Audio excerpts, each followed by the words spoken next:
السلام علیکم۔ Test cricketer Azhar Ali نے ریٹائرمنٹ کا اعلان کر دیا۔ ہر اچھی چیز کو ختم ہونا ہوتا ہے۔ کل میرے کیریئر کی آخری ٹیسٹ ہوگا۔ میری فیملی نے میرے کیریئر کے لیے بہت قربانیاں دیں۔ امید ہے اب انہیں کافی ٹائم دے سکوں گا۔ سابق کپتان اظہر علی۔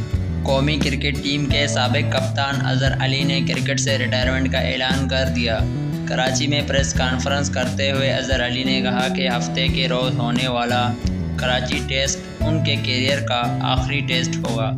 ریٹائرمنٹ کا اعلان کرتے ہوئے اظہر علی کچھ جذباتی ہو گئے اور ان کی آواز بھرا گئی، جبکہ اس دوران انہوں نے اپنے سینئر اور ساتھیوں کا شکریہ ادا کیا۔ قومی کرکٹر نے کہا کہ فینس نے کرکٹ کی وجہ سے بہت پیار دیا، جس پر ان کا شکر گزار ہوں۔ درخواست کرتا ہوں اسی طرح پاکستان کرکٹ سپورٹ کرتے رہیں۔ اظہر علی کا کہنا تھا کہ ہر چیز کے ختم ہونے کا وقت ہے۔